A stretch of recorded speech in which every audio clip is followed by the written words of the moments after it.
Bonjour, c'est Marjorie. Bienvenue dans ce nouveau podcast consacré à la veille généalogique. C'est parti. Philae nous informe avoir indexé les tables de succession et d'absence pour le département de la Dordogne pour la période de 1902 à 1966. Également, les tables de succession et d'absence sont également indexées pour le département de la Seine-et-Marne pour la période de 1892 à 1969. Concernant Généanet, pour les mises en ligne de la semaine, vous pouvez retrouver 224 nouveaux relevés collaboratifs.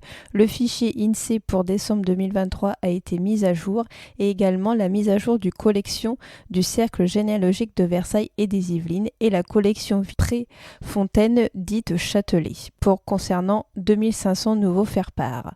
Vous avez également tout ce qui va concerner les registres cimetières dans différents départements et différents pays. Généanet nous informe également que le fichier des soldats de l'armée napoléonienne vient d'être mis à jour donc sur Généanet.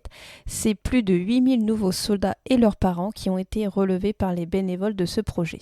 Généanet a créé un article sur leur blog concernant les archives d'outre-mer pour vous aider à comment les trouver et comment procéder soit sur le site Généanet, soit directement sur le site des Archives nationales d'outre-mer. Je vous mettrai le lien de l'article dans la description de ce podcast. Archives et Culture nous informe que la fiche des activités de la médiathèque Ursinard est dès à présent donc accessible sur le site pour le 10e grand salon de généalogie.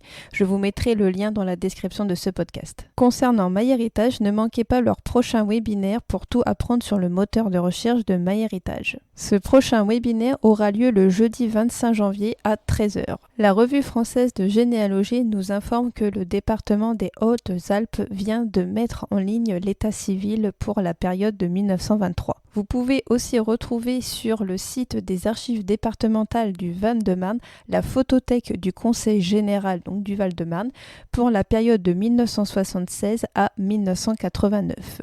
Vous pourrez ainsi découvrir un fonds de plus de 6800 photographies. Les Archives nationales du Monde nous travail nous font part également de nouvelles photographies en ligne où vous pouvez retrouver 5 albums de photographies qui ont été produits par la société de construction de Levallois-Perret qui a été fondée par Gustave Eiffel. France Archives nous informe également que les archives de Haute-Garonne mettent en ligne les inventaires des justices de paix des cantons du département où vous pouvez retrouver une vue d'ensemble de la vie des Haut-Garonnais sur près de 170 ans. La revue française de généalogie nous informe que les archives départementales de la Corrèze publient le fonds du général Hugo, oncle de Victor Hugo. Donc il comprend des documents qui sont liés aux affaires militaires du général, à sa carrière politique, à la gestion de ses biens et à sa vie familiale. Mémoire des hommes nous informe de leur 4e nouveauté de l'année disponible sur leur site. Il s'agit des livres d'or pour la période de 1912 à 1918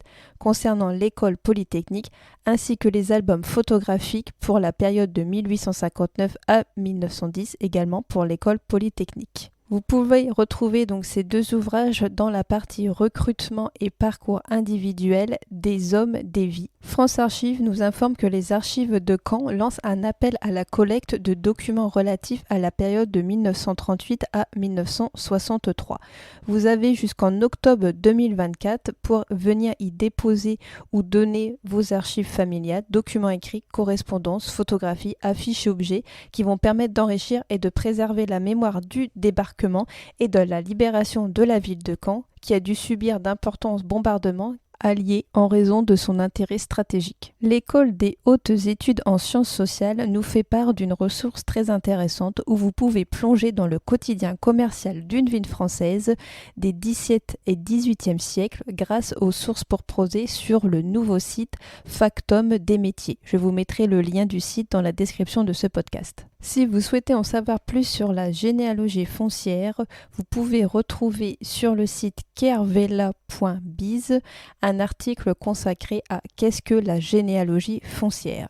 Vous pouvez retrouver sur le site de France Archives une aide à la recherche concernant les réfugiés de la guerre d'Espagne en France. Les archives APHP nous font part de leur bilan 2023 où donc le service des archives poursuit la restauration de ces documents les plus abîmés. Il nous informe qu'en 2023, 23 documents ont été envoyés en restauration, 17 documents iconographiques et 5 registres et un chartrier de l'hôpital Saint-Jacques aux Pèlerins de la période 1298 à 1687. Vous pouvez retrouver sur le site Archives et Culture, concernant le thème de la lettre du jour, l'intelligence artificielle et la généalogie. Si vous êtes intéressé par les archives judiciaires, sachez que la Revue française de généalogie vient de sortir un nouveau guide qui énumère les principaux fonds et lieux de recherche. Également, si la généalogie descendante vous intéresse, vous pouvez retrouver sur le site de la Revue française de généalogie le lundi 29 janvier de 20h à 20h30 où Tony Nola va vous présenter les ateliers vidéo de Retrouver des cousins inconnus ou perdus de vue qui se dérouleront au mois de février. Pour retrouver toutes les expositions, les événements ou les ateliers généalogiques qui peuvent avoir lieu, vous pouvez aller visiter le site France Archives ou dans le lien de ce podcast, le lien vers la généalogie agenda. Je vous remercie pour votre écoute. N'hésitez pas à me faire part de vos commentaires sur ma chaîne YouTube et à mettre des étoiles ou des avis sur les plateformes de podcast qui le permettent. Et je vous dis à très vite pour un nouveau podcast généalogique.